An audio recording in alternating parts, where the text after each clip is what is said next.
I'm sure by now you guys have heard about the situation that has taken the world by storm. And I don't mean storm in the literal sense. I know that there's people who are watching this that are probably going to go and run to get their umbrellas. Those are the people that misrepresent me. No, I'm talking about the CEO healthcare situation with the one person that shall not be named. His name starts with the letter L. And the reason why I have to censor his name is because apparently you get suppressed if you mention his name. I don't know if that's true, but I don't want to take that risk. Instead, I want to go ahead and talk about the situation because I think that this is a very unique situation, a situation where it brought people together very unexpectedly. Now, when it comes to political folks, both sides, they resentfully hate each other. As a matter of fact, to give you an idea as to how much they hate each other, if it was Christmas and they were all celebrating it together, they would gift each other restraining orders. Just imagine a Republican gives a Democrat a gift and the Democrat is like, oh my God, I can't believe you got this for me. He starts ripping it open, thinking that it's a PlayStation, only to realize that it's a sheet of paper that reads, you now have to stay 100 feet away from me. Yeah, so they hate each other. But anyways, Ben Shapiro and Matt Walsh ended up dropping a video and they received a ton of backlash from their audience because in those videos, they gave takes that made them sound completely out of touch. This stuff means that if you don't like that health insurers often deny coverage for certain pre-existing conditions or non-covered doctors or medication, you can then murder the CEO of a health insurance company. This is revolutionary leftist evil. When I heard Ben Shapiro say this, I thought that he was memeing, but he's not. He actually believes that Democrats are a villain from the Marvel universe. So now we move on to Matt Walsh. What did he have to say about the situation? After the murder of United Healthcare CEO Brian Thompson in Manhattan this week, even the left is completely abandoning the whole pretense. If anything, the left seems to be gloating over the execution of Thompson even more than the Trump assassination attempt. It's not an exaggeration to say that, we've never seen anything quite like this. They are declaring without any hint of reservation that it's open season on anyone they don't like. They are gleefully celebrating the horrific demise of another human being. Oh wow, who would have ever seen that coming from Matt Walsh? This is pretty typical from political pundits, both on the left and right. This is why I tell you guys to be very careful when you listen to these people. If you're on the left or if you're on the right, be careful with these political pundits because these guys, what they will do is they will demonize the other side. As a matter of fact, there's a cognitive bias for this. It's called the group attribution error, where they'll take the absolute worst person that represents one side and then they'll make it seem like the entire group is exactly like that one person. And you can clearly see that this is what he's doing. Both Ben and Matt Walsh, they're cherry picking the absolute worst Democrats to demonstrate to their audience. But if you take a look at more rational Democrats, such as Josh Shapiro, who has no relation to Ben Shapiro, you will see that he went on live television and reminded everybody who was praising this guy as a hero that he is no hero. In some dark corners, this killer is being hailed as a hero. Hear me on this. He is no hero. The real hero in this story is the person who called 911 at McDonald's this morning. By the way, that video got majorly disliked. Now, I am using a third-party app to determine how many dislikes it has, so it might not be accurate. It's just kind of a rough estimate. However, it was majorly disliked. And if you take a look at the comment section, you will see that a lot of these comments are in support of the shooter rather than, agreeing with the governor. It's stuff like this, like he is a hero. Remember, politicians lie, or this guy has some nerve talking to us like we're children. If you guys want to check out more of those comments, or you guys want to check out the video, of course I'm going to leave it in the description down below if you guys want to check that out. But this is my point.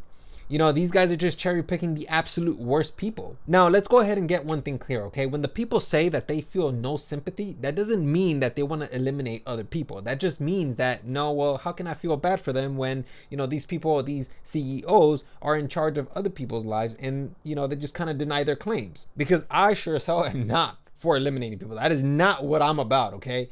I don't like it when anybody talks about it. I don't approve of that. I condemn that. I do not approve of that. But I also want people to understand that, listen, man, I can sit here and say that I condemn it or whatever the case is, but that doesn't stop a person from perhaps taking some sort of action similar to what this shooter did. Okay? Because no matter how many times you tell this person, well, don't do that, that's wrong, if the circumstances are right for that person, then they're going to take action. And I think that is very important for people to understand that, listen, you can sit here and condemn people. You can wag your finger and tell them, no, you can't do that. If that person has lost everything, literally everything, because they were denied claim and they have to spend their own money for these operations, how the can you not expect somebody like that to act on something similar like this shooter? I want to go ahead and show you guys a comment that I read where I was thinking this is a recipe for somebody to take a similar course of action to what L did. So these 3 comments stood out to me, but the number 1 comment that stood out to me the most was this one. Let me go ahead and read it to you.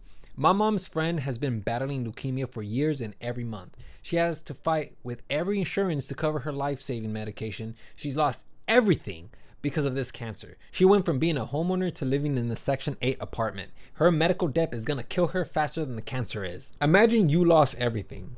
You don't have anybody coming to visit you. Perhaps you've lost loved ones along the way. You have a disease that nobody understands. The doctors keep telling you that you're fine, but obviously you're not. Isn't that gonna drive you insane? People like this are extraordinarily vulnerable to thoughts like that. So when Josh Shapiro says, I have no tolerance, nor should anyone, for one man using an illegal ghost gun to murder someone because he thinks his opinion matters most. Is it really the case that this person thinks that his opinion matters most? What if he was pushed to the edge because he was denied claims?